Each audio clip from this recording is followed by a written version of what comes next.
I hope Governor Umahi knows where the killer herders are. We are looking for them too. NEF spokesman, welcome to the news and please subscribe to our channel to get notified when we post hot juicy news update. Please click on the notification bell. In a statement released by the spokesman of the Northern Elders Forum, Dr. Hakeem Ahmed, he stated that the governor of Ebonyi State, His Excellency Governor David Umahi, have called the killer herders in Ebonyi State to order. It can be recalled that some few days ago, suspected herders killed some residents in a community in Ebonyi State.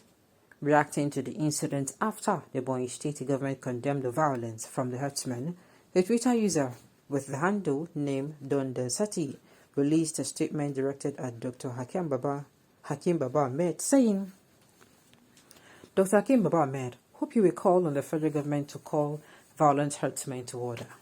Replying, the Twitter user, Dr. Hakeem Ahmed, said, the government is already doing that. I hope he knows where the killer herders are. We're looking for them too. Below is a screenshot of the post. The Dr. Hakeem Ahmed post rethoughts on Twitter. The governor is already doing that, and I hope he knows where the killer herders are. We too are looking for them too. I am just hearing this very devastating news that at this point in time, there are people who are still suffering from the herders and farmers crisis. And anytime I hear herders and farmers, what comes into my mind is not even herders and farmers. It is just herders and innocent people. I'm telling you, because I'm like, waiting one cause herders and farmers crisis for Ebonyi. He knows the reason for calling the Umahi because he is a Fulani slave handling the affairs of Fulani people in Ebonyi State. Well, would I put it like that? He's an APC now, and APC is a ruling party, of course. Okay. Why there is no comment? Why we are afraid to react after what Dati Ahmed said? Killers are colliding with governor to kill certain people in their community. Please, no state policing. You now know what can happen with wicked, unpatriotic Nigerian governors. No matter what you say, state policing has its own advantages. I'm not saying its own advantages might be big. I'm saying it has its own advantages. So I'm not really weighed on. It has many advantages, sure. State policing has many advantages, but this particular incident now, I think is an eye opener that there is a disadvantage to state policing. Okay, playing with lives of Nigerians living in the southeast. You see why Nigeria will never know peace, no matter the prayer people waste their time to pray. Like I don't know what is going on. This news is just reaching me. Like I'm just hearing this particular news, and it is very devastating. I'm sending my condolences to families involved. What caused the clash now? What caused the clash? What caused herders to this thing? I thought they signed a particular bill that everybody should remain in their homes, and I even talked that yes, was it Kaduna or Katsina State? I think not just Katsina. I think not even one. I think 4 or 5 states. They have actually started building ranching for them. And they said it is to test run that very soon they'll start building another state as well. So I use God name beg these people. Please. I do not know why we are still having this. And do you know why I'm always amazed at this? The federal government never comes out to condemn the killings, most especially of those herdsmen. Okay. Please leave Dr. Hakeem Ahmed out alone. He's a man of integrity and he does not support mediocrity or any criminality of the herdsmen. Okay, the Southeast is well able to the Southeast is well able to take on the herdsmen and their collaborations. The major problem is the official killing arms. FJ Pythons and Ibago are making appropriate response impossible. Me, my own is the Southeast governors. I'm just hearing it. I don't think Ebonyi State governor have even said anything on this matter. I did tell you. Do you now see why the Southeastern region, they don't have regard for their governors or the leaders? Do you now see it? Because how will something like this happen? And I don't think the man has made a statement too. This kind of thing, you're supposed to even make statement sharp. You're supposed to show the people that you care. You're supposed, if possible, go to the environment and see what exactly happened.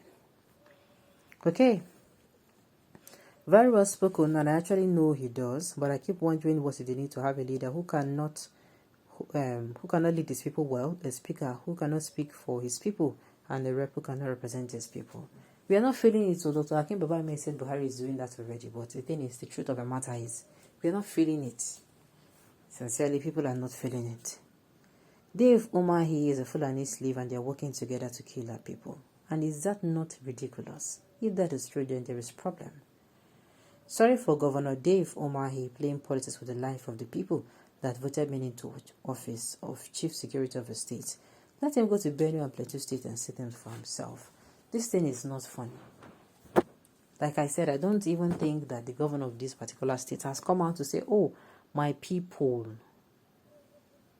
oh, how it be now, how the matter used be, my condolences to you people, oh, work hand in hand with security operative and make sure things like this do not happen again. But we keep hearing it every time. I think how many days ago, was it up to a week ago, I heard that this same Fulani crisis, was it in, I'm trying to recall the state now. It was in the northern state, yes. Now, look at what happened.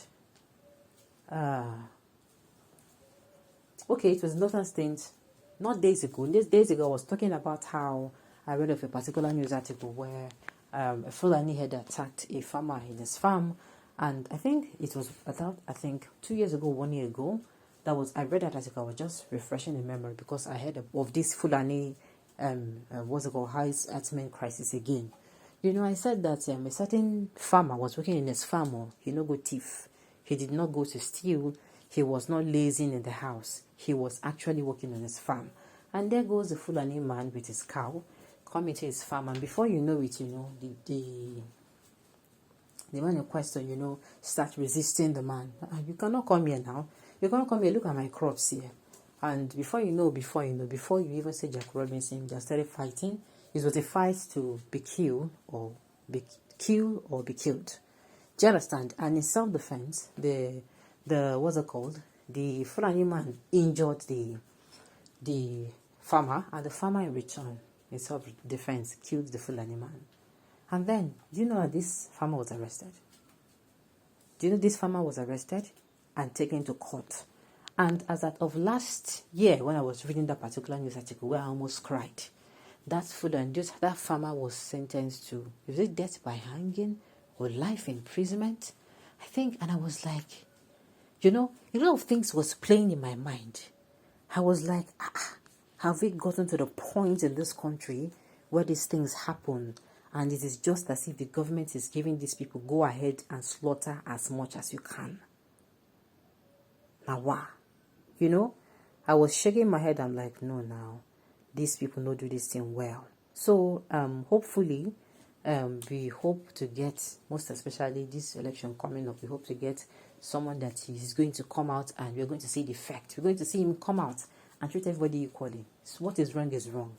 Because a murder is committed in a certain part of the country does not make the crime less, and he's going to deal with, insecurity, all crimes decisively. Okay, on those notes, we've come to the end of the news. We say thank you for tuning in to listen. And so I come your way next